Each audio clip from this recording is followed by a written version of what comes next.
predmetu.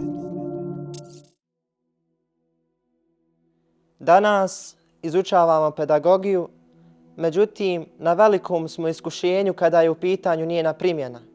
A poslanik, alejhi selam, primjenjivao je još onda dok ona kao nauka nije ni postojala. Ako nam je poslanik, alejhi selam, uzor, a najbolji je uzor, onda za nas ne bi smjela postojati bezizlazna situacija. Gotovo čitav život poslanika, alejhi selam, bio je u vanrednim okolnostima.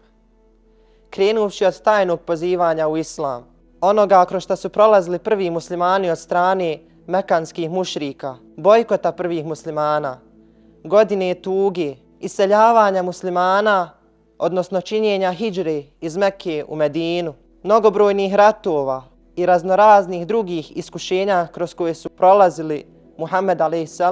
i prvi muslimani u medinskom periodu. Za sve ove situacije i još mnogobrojne druge, zajednička karakteristika je poslanikov a.s. optimizam i njegova snaga duha. Poslanik a.s. kopa rov na sjeveru Medine, nastojeći spasiti muslimane i Medinu od neprijatelja. Kopa rov dug 4,5 km, širok 4 metra, dubok 5, u najekstremnijim uslovima.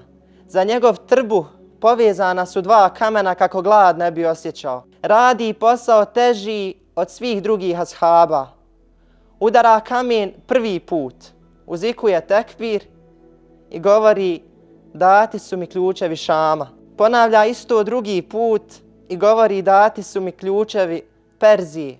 Ponavlja isto treći put i govori da su mu dati ključevi Jemena. Uči nas poslanik alejhi selam da i u bezizlaznim situacijama kakva je ova, ukoliko budemo istinski vjerovali Allahu dželešanuhu i ukoliko budemo imali jako samopouzdanje, i ono nemoguće postaje mogući. Uči nas poslanik alejhi selam da i u ovakvim vanrednim situacijama kao što je ova ne smijemo zaboraviti svoje porodice. Poslanik alejhi selam, sav iscrpljen od kopanja kanala, odlazi svojoj kući i liježi u krilo svoje supruge Aiše radijallahu anha. Uči nas poslanik alejhi selam, nije zazorno njemu, Allahovom poslaniku, vrhovnom vojskovođi, prihvatiti savjet nekog od svojih ashaba ili prihvatiti savjet neke od svojih supruga. Prije bitke na Bedru, Habib bin Munzir savjetuje poslanika alejhi selam gdje i kako da postavi vojsku. Selman el Farisi, današnjim jezikom kazano izbjeglica, savjetuje poslanika alejhi selam taktici kako da odbrani Medinu od višestruko mnogobrojnijeg udruženog neprijatelja. Poslanik alejhi selam sluša savjet svoje supruge koja mu savjetuje na koji način da ponuka ashabe da poslušaju njegovu naredbu bez da je ponavlja drugi put. Poslanik alejhi selam naučio nas je kompromisu. U nekim situacijama ga ima, a u nekim situacijama nema govora o tome. Nudili su poslaniku alejhi selam vlast, moć, ugled, novac, najljepše mekanske žene, samo kako bi odustao od svoje misije. Jedne prilike su mu ponudili da se svi zajedno jedne godine klanjaju kipovima, a naredne godine svi zajedno da robuju Allahu dželešanu. Naravno, poslanik alejhi selam nije dao da se govori o tome. Međutim, u jednoj vanrednoj situaciji, prilikom sklapanja sporazuma na Hudejbiji, poslanik alejhi selam korist, interes muslimana stavlja na prvo mjesto. Naime, Suhejl, sa kojim je sklapao sporazum, tražio od poslanika alejhi selam da izbriše bismilu i da umjesto nje napiše u tvoje ime Bože.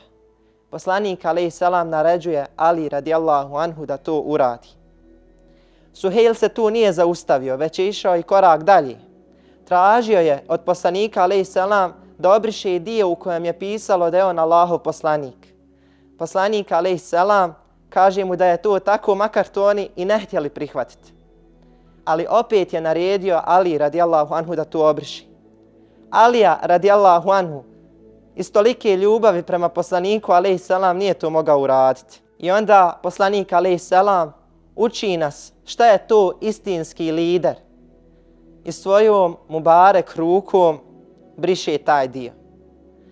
Molim Allaha uzvišenog da nas pomogne da budemo istinski sljedbenici Allahovog poslanika sallallahu alejhi ve sellem i da budemo uvijek svjesni da nećemo nešto ostaviti radi Allaha dželešanuhu, a da nam Allah uzvišeni to neće zamijeniti nečim boljim.